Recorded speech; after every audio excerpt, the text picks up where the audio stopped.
네, 여러분. 2차 시부터는 단체 급식의 현황에 대해서 한번 알아보도록 하겠습니다.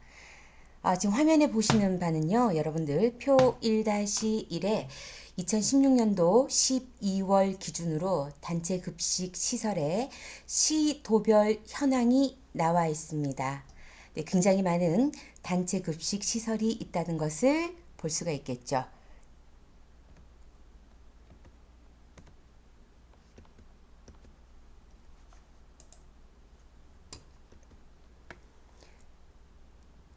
표 1-2를 보시면 조금 더 이해하기가 쉬우실 것 같습니다.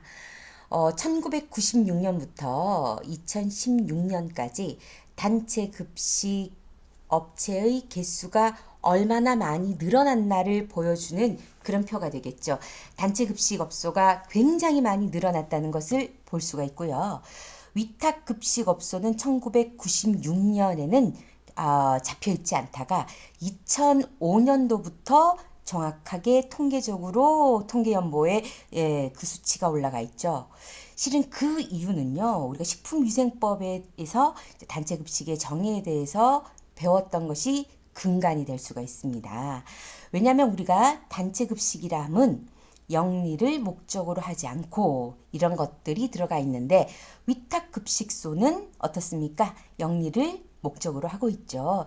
그래서 위탁급식업소를 인정해주지 않다가 2007년부터 위탁급식 영업이라는 그런 형태가 운영이 되기 시작하니까 쭉 지켜보다가 이것도 이제 인정을 해줘야 되겠구나. 이렇게 해서 집단 급식소를 설치 운영하는 자 외의 계약에 의해서 그 집단 급식소 내에서 음식류를 조리하여 제공하는 영업을 하는 것을 위탁급식 영업이라고 인정한다라고 2007년에 식품위생법 시행령에 의해서 정하게 되었습니다. 그리고 1984년경부터 아워홈이 국내에서는 처음으로 선진화된 위탁급식 사업을 먼저 시작하게 되었죠.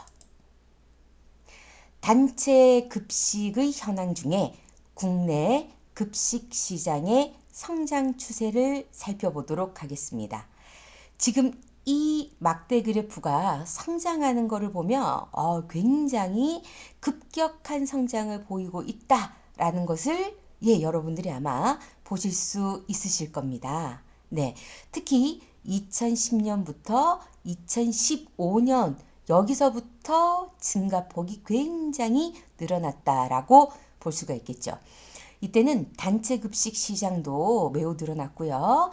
거기에 힘입어 위탁 급식 시장도 실은 한 16년 전과 비교를 했을 경우에는 거의 한 2.5배 정도 늘어났다고 볼 수가 있겠죠. 근데 이 단체 급식 시장이 늘어난 이 수치에는 위탁 급식과 일반적인 단체 급식뿐만 아니라 식자재 시장까지도 모두 포함하고 있는 그런 시장이 모두 다 들어가서 이렇게 시장이 급성장한 것으로 보이는 것일 수도 있습니다.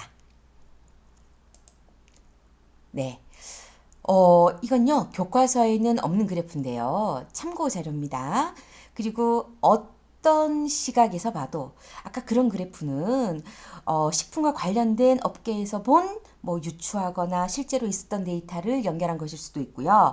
그래서 그렇게 보이는 건데, 요 그래프는 증권사에서 본 단체 급식 시장의 전망입니다. 그래서 제가 이런 자료를 찾으면서 여러 가지 데이터를 많이 봤는데요.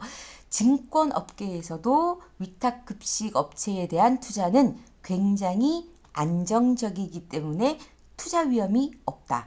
그리고 꾸준히 증가하는 추세이므로 안정적인 투자를 원하시는 분들은 투자를 하십시오라고 보고서를 굉장히 많이 냈더라고요. 그래서 단체 급식 시장은 어떤 시각으로 봐도 계속 증가하고 있는 시장이다라고 볼 수가 있겠죠.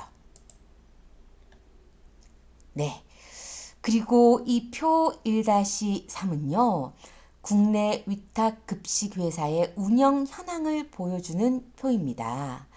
아마 학생 여러분들께서는 많이 들어본 업계에서 굉장히 유명한 회사의 이름들이 여기에 있다는 걸 보실 수가 있으실 겁니다. 지금 첫 번째 아워홈이라는 기업의 이름이 올라와 있죠. 아마 이쪽 전공이 아닌 분들은 아워홈이라는 회사가 굉장히 낯설게 느껴지실 거예요. 원래 아워홈은요, LG그룹의 단체 급식을 담당하고 있던 계열사였는데, 그 회사가 좀 더 많이 성장을 하면서 LG라는 이름을 떼버리고 아워홈으로 이제 다시 나오게 된 거죠. 그리고 이 아워홈의 특징은 원래 다른 회사들, 예를 들면 뭐 CJ나 ECMD나 동원홈푸드나 대부분의 위탁급식 회사의 경우를 보면은 원래 식품 계열의 회사를 가지고 있던 회사였어요. 그런 회사들이 원래 식자재를 가지고 있으니까 위탁급식으로 뛰어든 경우라고 볼 수 있는데, 아워홈은 순수하게 위탁급식으로 급식을 운영하고 있다가 워낙 회사가 성장이 잘 되고 있으니까 이제 그 위탁급식만 하던 회사에서 식품 회사를 이제 만들게 된 거죠. 그렇게 해서 이제 아워홈에서는 직접 브랜드를 만들었죠. 손수라고 하는 브랜드는 많이 아시더라고요. 아마 삼계탕 이런 쪽으로 즉석식품이 가장 유명한 게 아워홈 브랜드가 아닐까 싶어요. 그리고 볶음밥류 이런 것들도 냉동으로 굉장히 유명한 그런 회사가 되겠죠. 이 아워홈이 업계에서 지금 굉장히 많은 업장을 가지고 있고요. 그리고 이 아워홈은 단체 급식 외에도 보면 외식 업체도 워낙 기술이 발달했기 때문에 많이 가지고 있는 걸로 알려져 있습니다. 그리고 삼성 웰스토리가 나와 있습니다. 실은 삼성 웰스토리는 불과 얼마 전만 하더라도 삼성 에버랜드라는 기업명이었죠. 놀이공원으로 흔히 생각하시는데요. 삼성 에버랜드의 90%가 그 놀이공원 수익이 아니었고요. 단체 급식 회사에서 급식을 통한 그런 수익이 이제 90% 정도가 되었고, 이제 에버랜드라는 그 놀이공원과 부동산 투자를 통해서 이제 얻는 수익은 한 10% 정도였다고 저는 그렇게 알고 있었거든요. 그래서 그 급식 부분을 삼성 웰스토리라는 회사 이름으로 다시 이제 독립을 해서 따로 이렇게 분리가 되게 되었죠. 굉장히 업장 수가 많습니다. 근데 LG 계열이나 삼성 계열이 업장이 많을 수밖에 없죠. 왜냐하면 이 회사들이 위탁급식 회사가 출발된 계기가 뭐냐면, 원래 중소기업이나 굉장히 이제 외국에서 먼저 이걸 알아서 왔던 사람들이 이제 작게 시작한 캐터링 회사라고 하는 위탁급식 회사를 조금 작게 시작하시던 분들이 이런 업종을 시작하시면서 이제 좀 큰 규모의 이제 공장이나 산업체에 먼저 시작을 하게 되었죠. 이제 그걸 보니까 그분들에게 지급하게 되는 굉장히 많은 근로자들의 이제 3교대까지 들어가게 되니까 굉장히 식수도 많고 돈이 많게 된 거예요. 그러니까 그 돈을 좀 아껴 쓰면 좋겠다. 전국에 우리 LG 공장이 도대체 몇 개냐? 한 지역에도 1공장, 2공장, 공장이 너무 많고 그 공장 하나에 근무하시는 근로자 수가 수천 명이고 그게 3교대도 돌아가고 이러다 보니까 너무나 많은 식비를 지출하다 보니까 이거 남을 줄 게 아니다.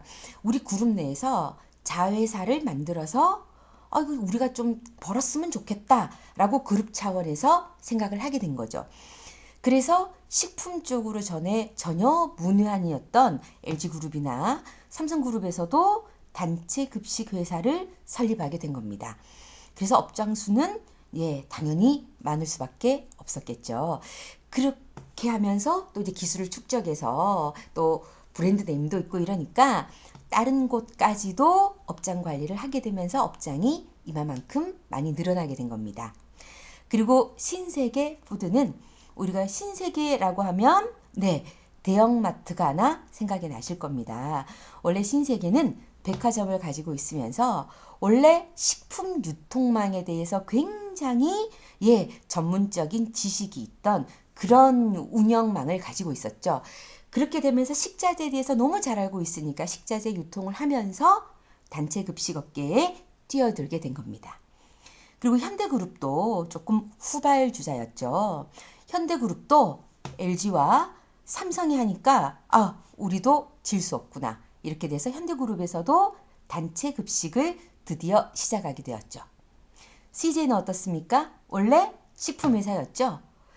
이렇게 해서 원래 CJ가 식품회사를 운영하면서 여러 이런 회사의 원자재인 식품을 납품하다 보니까 영양사와 관리를 할 수 있는 영양사와 조리사만 영입을 한다면 단체 급식 시장은 너무나 진입하기가 쉬웠던 거예요.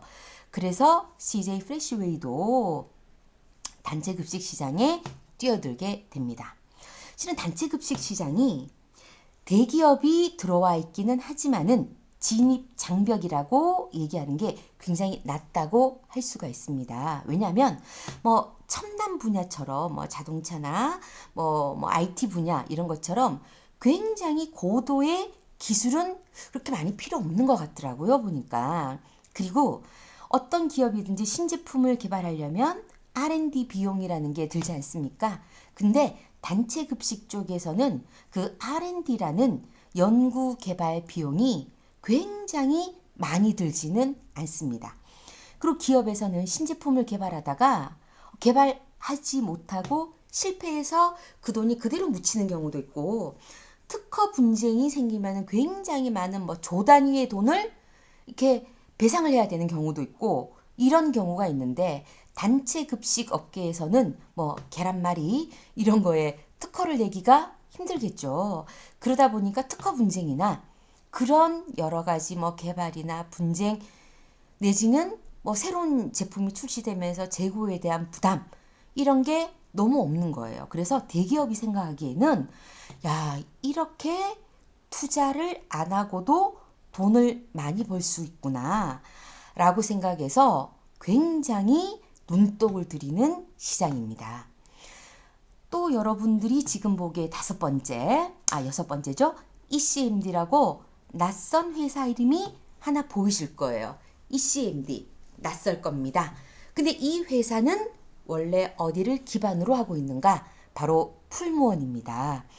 그래서 한국인들이 가장 많이 먹고 있는 반찬 종류는 어떤 것이라고 알고 있나요? 당연히 반찬 이러면 전부 다 콩나물, 두부 이렇게 얘기하죠? 네, 그런 제품을 가장 먼저 취급하고 있었고 가장 유명한 회사다 보니까 풀무원이 ECMD라는 위탁급식 회사를 운영을 하게 되었습니다. 네, 후발주자였는데요. 최근 몇 년간 굉장히 많은 성장세를 보였습니다. 근데 업장 수를 보면은 굉장히 많은데요. 매출액은 조금 적다라는 거를 보실 수가 있으세요. 약간 특징이 있어요, 보면. 그래서 이제 한 번에 급식을 하는 인원수가 굉장히 많은 쪽은 삼성이나 아워홈이나 현대나 이런 쪽이 한 업장당 식수가 많은 편이고요. 한 200명 이하 정도 되는 단체 급식 시장은 실은 대기업이라고 하는 이런 위탁 급식 회사 중에 한 탑5, 탑6쯤 되는 큰 업장에서는 그렇게 많이 들어가지는 않습니다. 근데 ECMD는 제가 알기로도 한 급식수가 한 200명, 300명 이렇게 조금 소규모다라고 판단이 되는 그런 곳에도 이제 부지런하게 업장을 내는 것으로 알고 있습니다. 그리고 그 다음으로는 하나 호텔 앤 리조트라는 부분이 있죠. 원래 이쪽이 리조트가 발달하면서 거기에서 고객들을 대상으로 했던 게 아니고요. 멀리 외지에 떨어진 리조트에 기거하고 있는 직원들에게 급식을 하다 보니까 거기에서 기술이 쌓인 거예요. 그래서 단체 급식 쪽으로 눈을 돌리게 되어서 이제 사업을 확장하게 되었죠. 그리고 동원도 굉장히 후발주자입니다. 동원도 대표적으로 뭐가 생각나시나요? 네, 캔 종류가 생각나시죠? 네, 그러다 보니까 동원 푸드에서 캔 종류도 만들고 어묵 종류나 이렇게 반찬 부식으로 들어가는 것들을 만들다 보니까 단체 급식 시장이 엄청나게 성장하구나. 우리도 가만히 있을 게 아니구나. 이렇게 해가지고 위탁급식 회사 이쪽으로 뛰어들게 된 거죠. 근데 원래 기반이 있다 보니까 성장세가 매우 빨랐다라고 볼 수 있습니다. 교과서에 있는 내용은 아니고요. 참고 자료를 제가 머니투데이라는 곳에서 가지고 왔습니다. 어떻게 대표적인 업장을 가지고 있는가를 그냥 제가 한번 보여드리려고요. 삼성 웰스토리는 NC소프트라고 하는 IT 기업이나 뭐 S-오일 등 그리고 아워홈도 이제 굵직굵직한 포스코나 이제 국민은행 계열이나 그리고 현대 그린푸드도 신한생명 뭐 그리고 세브란스와 국립의료원은 병원 계열이죠. 이쪽은 진짜 단체 급식에서 좀 뭔가 위생적으로 관리를 잘하고 그동안 급식 사고가 좀 없었고 그런 명성이 있어야지만 위탁급식 업체가 들어갈 수 있는 곳이거든요. 그런 곳에 많이 입점해 있네요, 보니까. 그리고 신세계 푸드도 보면은 이제 휴게소나 대학가 이런 쪽으로 많이 들어가 있고요. CJ는 정말 예전 자료를 보면 거의 CJ가 업계 1위 정도를 하고 있었거든요. 근데 한 2006년쯤이었던 것 같아요. 서울 경기 지역의 학교를 대상으로 해서 이제 위탁급식을 하고 있다가 굉장히 큰 식중독 사고가 일어나서 열 몇 개의 학교가 휴교까지 하는 그런 사태가 한번 있었어요.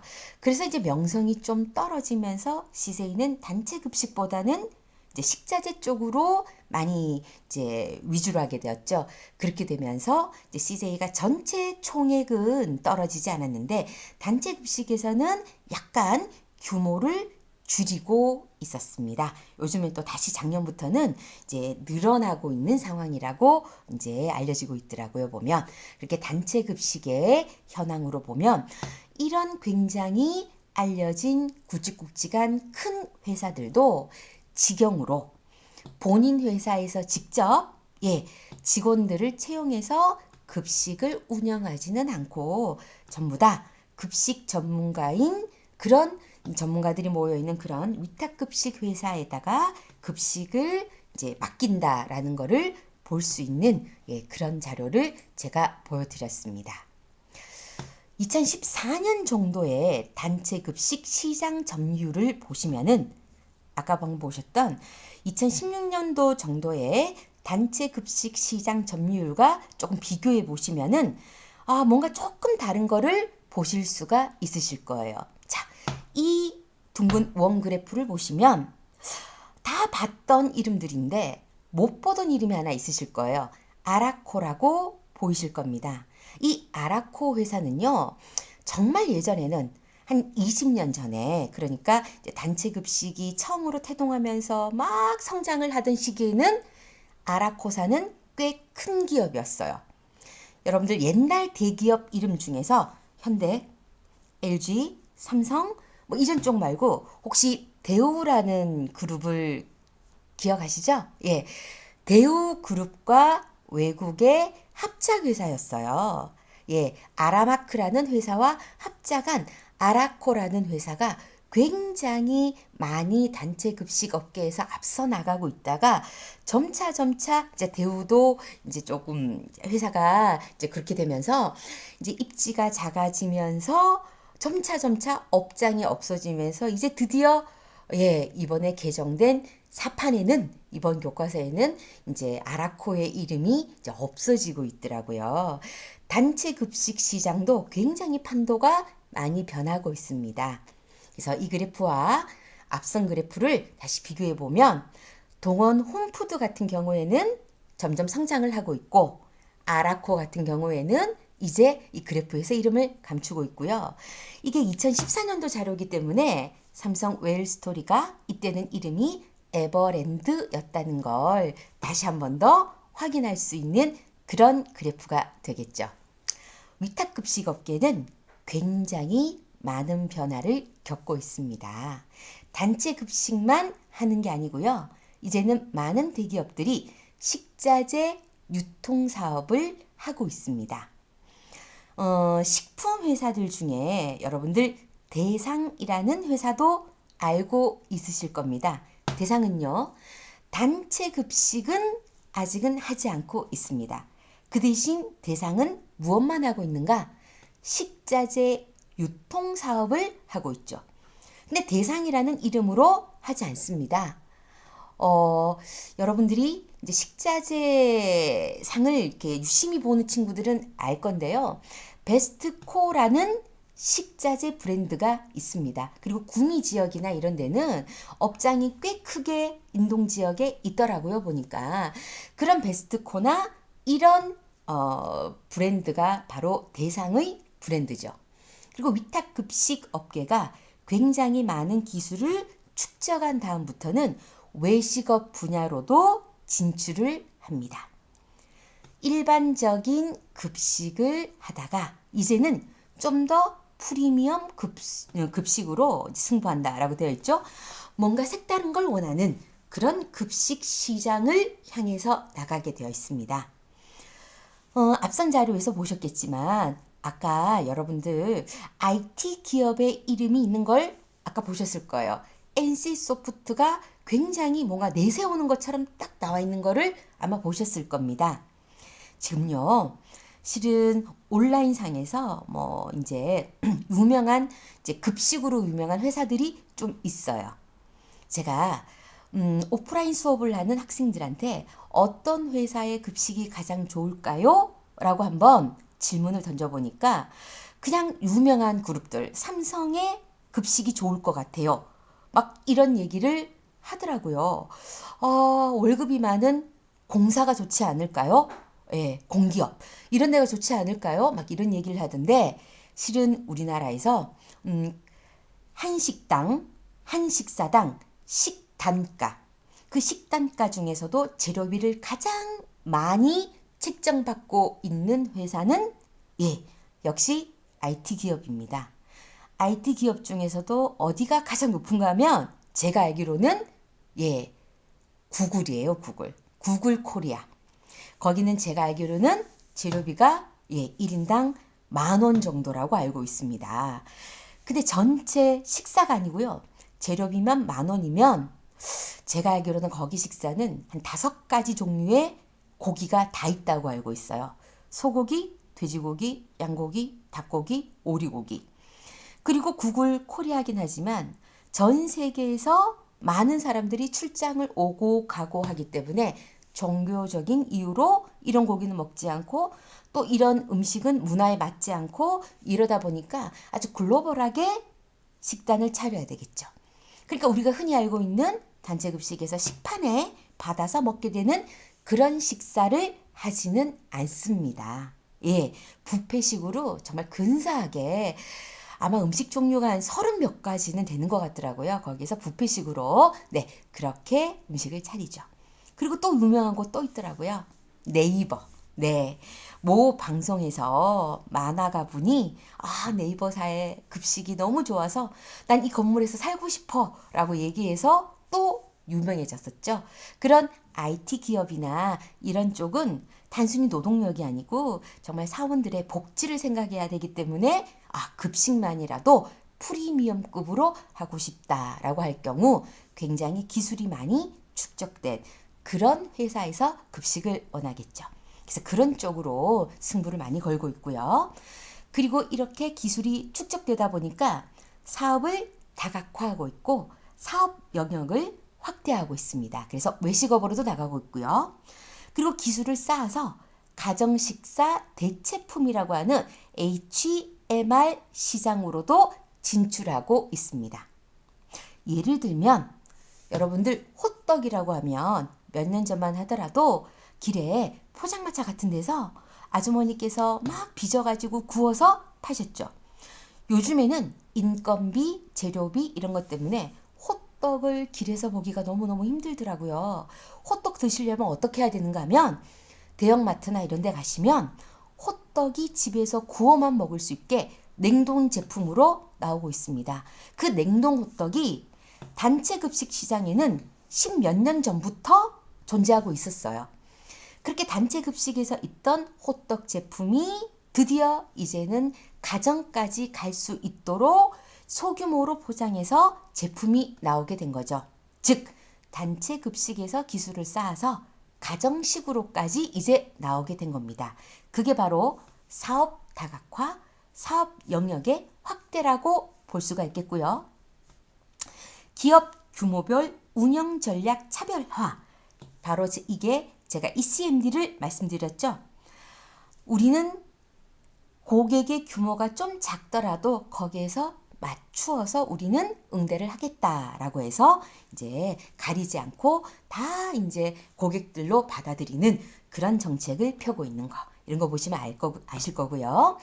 고객의 요구가 굉장히 다양화되는 그런 것들을 다 이제 개별화해서 맞춰주고 있고, 그리고 이제는 그냥 음식이 아닌 유기농만 급식에 써주세요 라는 요구도 있고, 원산지가 어딘지 정확하게 밝히는 그런 것들까지도, 내지는 위탁 급식을 하고 있는 이 회사들이 농장과 연결을 해서 정말 이 농산물 어느 군에 있는 어떤 농부가 이렇게 길렀다라고 하는 정말 실명제까지 하면서 이렇게 재료를 공수하고 있더라고요. 이런 움직임들이 있습니다. 그리고 요즘 단체 급식 현황에 힘입어서 아까 제가 말씀드린 가정 간편식의 시장 규모가 엄청나게 늘어나고 있다라는 것도 여러분들 꼭 기억을 해두셔야 될 것 같습니다. 그리고 이 단체 급식 업계가 굉장히 성장하면서 이제 우리나라 안에서는 너무 포화 상태가 된 거예요. 그래서 이제는 어떻게 해야 되는가? 외국으로 눈을 돌려서 우리나라의 기술을 가지고 외국을 나갈 수밖에 없는 상황이 되는 거예요. 그래서 우리의 입맛을 외국에 알릴 수도 있고요.